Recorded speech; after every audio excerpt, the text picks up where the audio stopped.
स्वागत है आपका और आप देख रहे अपना लोकप्रिय चैनल श्रीवास टाइम्स।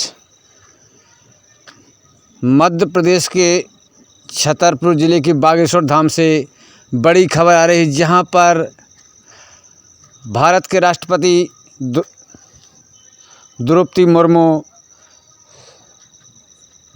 राज्यपाल मंगू भाई पटेल एवं मध्य प्रदेश के मुख्यमंत्री डॉक्टर मोहन यादव पहुंचे और 251 कन्याओं को आशीर्वाद दिया। जी हां, आपको बता दें कि मध्य प्रदेश के छतरपुर ज़िले के बागेश्वर धाम में आज 251 कन्याओं का विवाह संपन्न हुआ। इस मौके पर भारत के राष्ट्रपति द्रौपदी मुर्मू, राज्यपाल मंगू भाई पटेल एवं प्रदेश के मुख्यमंत्री डॉक्टर मोहन यादव पहुंचे और 251 कन्याओं के लिए आशीर्वाद दिया और उन्हें नई ज़िंदगी जीने के लिए सौभाग्य प्राप्त हुआ। देखें इस विशेष खबर में। हमारे यूट्यूब चैनल श्रीवास टाइम्स को लाइक एवं सब्सक्राइब करके खबर को शेयर करने का सहयोग प्रदान करें। धन्यवाद।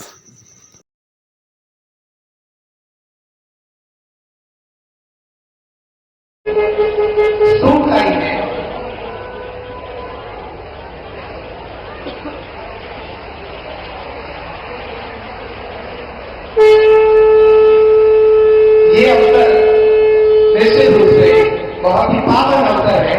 मंच पर विराजमान हमारी मूर्तियों ने आशीर्वाद स्वरूप ये सामग्री उन्हें भेंट की है। अब मैं आग्रह करता हूं इस पूरे आयोजन के निर्माता हम सबके छतरपुर के केंद्र पूज्य महाराज श्री को कृपया इस पावन पुनीत अवसर पर अपने भाव हम सभी के समक्ष व्यक्त करें। आप लोग जोरदार जयकारे के साथ उसका अभिनंदन करें। बोले बागेश्वर धाम की।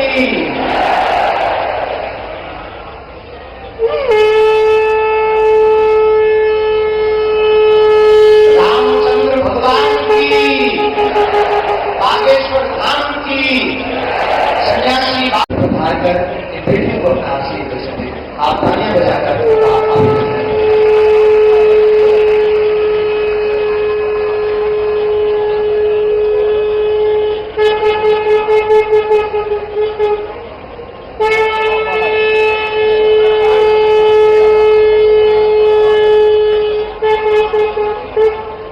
इस समारोह में उपस्थित मध्य प्रदेश के राज्यपाल श्री मंगू भाई पटेल जी, मुख्यमंत्री डॉक्टर मोहन यादव जी, यहाँ के सांसद श्री पी.डी. शर्मा जी, बागेश्वर थाने के जिलाधीश श्री वीरेंद्र शास्त्री जी, पूज्य ज्ञानानंद महाराज जी, आचार्य बालकृष्ण जी, उपस्थित संत समाज, श्री बागेश्वर धाम जनसेवा समिति के सभी पदाधिकारियों, स्वयंसेवकों, गणमान्य अतिथियों और बंधुगण, देवी और स्वजन सभी को नमस्कार।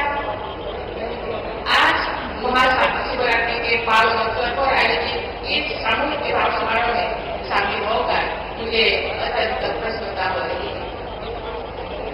हम सबके ऊपर देवाधिदेव महादेव की कृपा बनी है तथा हमारे देश और समाज प्रगति के पथ पर आगे बढ़े, यही मेरा प्रार्थना है। यहाँ उपस्थित सभी नवविवाहित दंपतियों में अपना आशीर्वाद देती हूँ और उनके सुखमय वैवाहिक जीवन का कामना करती हूँ। आपको विवाह सूत्र में बांधने और आपके जीवन में खुशी का ये अवसर उत्पन्न करने वाले श्री धर्मेंद्र कृष्ण शास्त्री जी और श्री बागेश्वर धाम जनसेवा समिति की सभी मेंबर्स को बहुत बहुत धन्यवाद देती हूँ। ये बहुत ही प्रसन्नता की विषय है। ये विवाह समारोह जन सहयोग से संपन्न हो रही है और विवाहित जोड़ों को रोशनी के जरूरी सामान के साथ साथ उन्हें स्वावलंबी बनाने के उद्देश्य से सिलाई जैसी और आटा चक्की जैसे जीवन उपयोगी वस्तुएं भी दी जा रही है। जन सहयोग द्वारा जन कल्याण का ये बहुत ही अच्छा हुआ था। मुझे विश्वास है कि आज बंधन में बंधे दंपति इस दिवस की स्मृति को संजोकर रखेंगे और अपनी प्रकृति को सफलतापूर्वक आगे बढ़ाएंगे। भारतीय परंपरा में संतों ने सदियों से अपने कर्म और वाणी से जनमानस को राह दिखाई है। समकालीन समाज में प्राप्त सामाजिक कुरीतियों के विरुद्ध आवाज उठाए। उन्होंने समाज में फैले अंधविश्वासों के बारे में लोगों को जागरूक किया। छुआछूत और दूसरे के भेदभाव को दूर करने की ये सीख दी। संतों ने महिला को समाज में उचित सम्मान दिलाने के लिए प्रयास किए।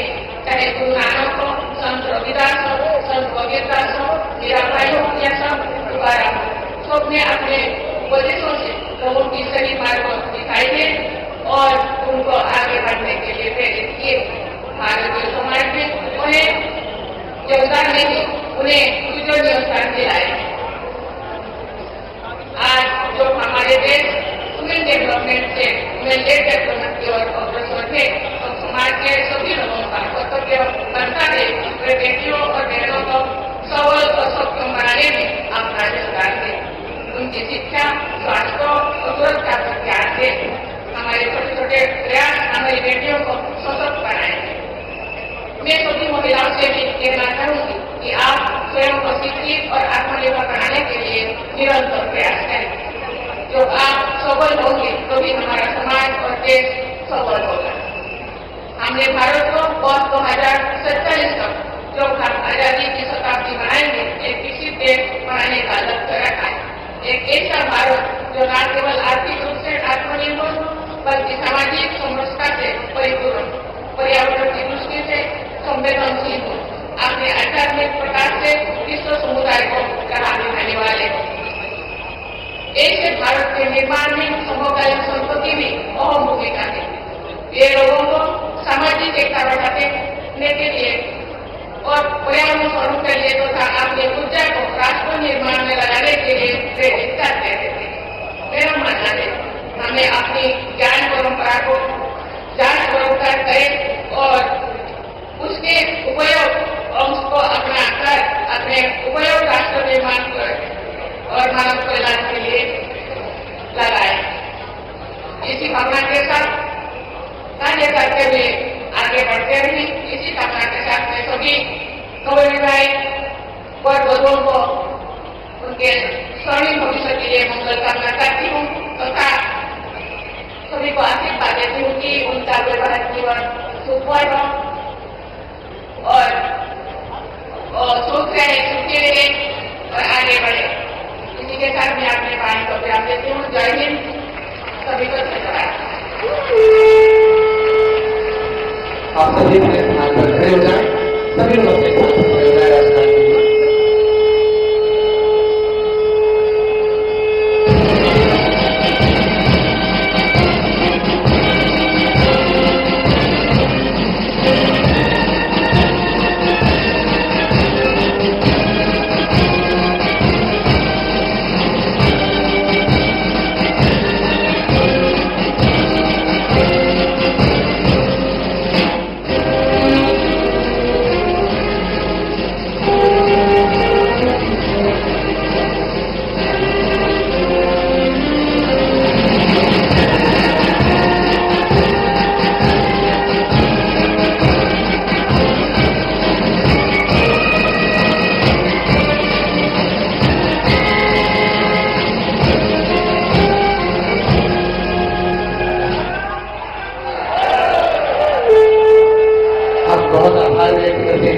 माननीय राष्ट्रपति जी का कि उनकी भेंट से इन बेटियों से और बागेश्वर धाम से उनका रिश्ता और मजबूत होता जाएगा। माननीय मुख्यमंत्री जी।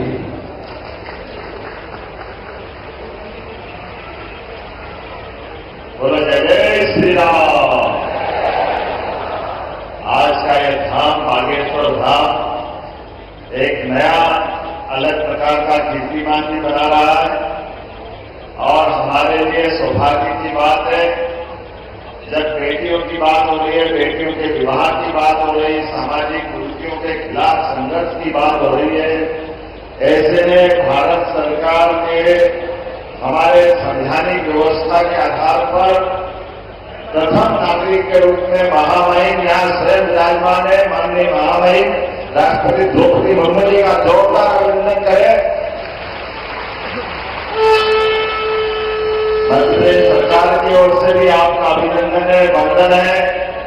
हमारे सबके मध्य प्रदेश के एक एक नागरिक के गार्जियन के रूप में सभी अच्छे कामों से हमारे सभी समय साक्षी बनने वाले महामहिम गवर्नर श्रीमान मंगूभाई पटेल साहब, आपका भी अभिनंदन है, आपका भी स्वागत है। और सुखद संयोग है, हमारे बीच आज ये शासन तंत्र के सभी जवाबदार पदाधिकारी भी बैठे हैं। ऐसे में हमारे खजुराहो के सांसद माननीय विश्वनाथ शर्मा जी भी विराजमान है। मैं आपका भी अभिनंदन करता हूं, आपकी विधानसभा है। और ऐसे में परम पूज्य ज्ञानानंद जी महाराज साहब जो गीता के उपदेशों के माध्यम से गीता के महत्व को रेखांकित करते हुए अपना पूरा समय इसी पवित्र ध्येय के लिए लगा करके आज हमारे बीच आशीर्वाद देने पधारे। महाराज जी, आपका भी बंदे सरकार बागेश्वर धाम के परिवार के सदस्यों का, विदेशों से आए अतिथियों का और महामहिम जी के साथ आए समस्त परिकर का इस छोटे से गांव में जो बुंदेलखंड के बक्स स्थल पर विराजमान है। बागेश्वर धाम आस्था का केंद्र तो है ही है, धर्म का केंद्र तो है ही है, पर परमात्मा का भी सबसे बड़ा केंद्र है। महामहिम जी को बताना चाह रहे हैं कि हमारी पूरी टीम लगभग इसमें 200 लोग हैं जो मिलकर के इन बेटियों के लिए चयन करती है। जो वास्तविक पात्र है उसके लिए पूरी समिति ने लगभग 22,000 किलोमीटर कार से यात्रा की। निराश्रित मातृत्वहीन बेटियों को प्राथमिकता दी और अनवरत 6 वर्ष से ये कार्य चल रहा। और इसके पीछे कारण इतना ही है, जो हमने अपनी बहन के विवाह में दुख भोगा, जो झेला, जिस दिन बहन का विवाह था और हमारी स्थिति विचित्र थी, तो जब हमारे पास उतनी संपन्नता नहीं थी तो यहाँ वहां भटक रहे थे, किसी से उधार मांग रहे थे, जब हमें बहुत कुछ मिल नहीं पाया तो जैसे तैसे करके हमने बहन का विवाह किया।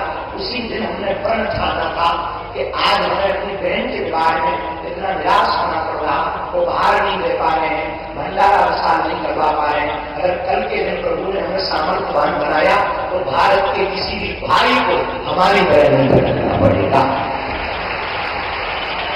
उसके बाद ये प्रण प्रारंभ हुआ, संकल्प प्रारंभ हुआ और आज वो बेटियां यहाँ से जिनको 1 महीने पहले तक हमारा परिचय नहीं रहता, और जब ये यहाँ से जाती है मुस्कुराती हुई जाती है, आशीष लेकर के जाती है, तब मन प्रसन्न होता है। और हम पूरे देश को इस महाशिवरात्रि के उत्सव से एक ही निवेदन करना चाहेंगे, भारत के मंदिरों की दान पेटियों को अगर गरीबों की बेटियों के लिए खोल दिया जाएगा तो भारत विश्व गुरु बनते देख नहीं जाएंगे।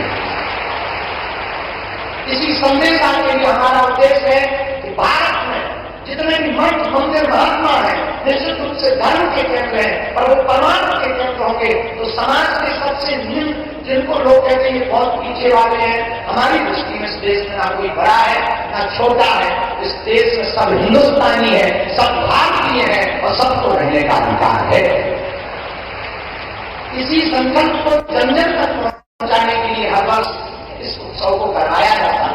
आपका आना हुआ, हम सब बुंदेलखंडवासी करोड़ों बार भी आपको धन्यवाद है, तब भी वह आपका ऋण नहीं हम चुका पाएंगे, क्योंकि इन बेटियों का जिनका कोई नहीं है, ये बेटियां जब घर जाएंगी तो गौरव के साथ कहेंगी कि हम अपने बाप के घर से आए हैं, जहां महामहिम राष्ट्रपति महोदया ने भी हमारे बारे में आशीर्वाद दिया और बालाजी हमारे पिताजी हैं, ये जीवन भर इस क्षण को भूल नहीं पाए। इसलिए पूरे महामहिम राष्ट्रपति महोदया को हम बहुत बहुत स्वागत भी कर रहे हैं, धन्यवाद भी बहुत दे रहे हैं और पूरे देश के लोगों से हम प्रार्थना करना चाह रहे हैं, भैया जिनका कोई ना हो उनका आप सहारा तो बनकर देखो। और हमारी प्रार्थना है, बेटियों को आप बोझ मत मानो। बेटियां भी बेटों से कम है क्या? अगर बेटियां बेटों से कम होती तो भैया हमारी बेटियां बड़े बड़े उच्च शिखर पर ना पहुंचती। यहाँ तक कि भारत में यत्र नार्यस्तु पूज्यन्ते रमन्ते तत्र देवता, यहाँ देवी रूप में पूजा होती है। हमारे पूरे विश्व के अन्य देशों में नारी को भोग्य माना जाता, एक अपना भारत है जहाँ पूज्य माना जाता है।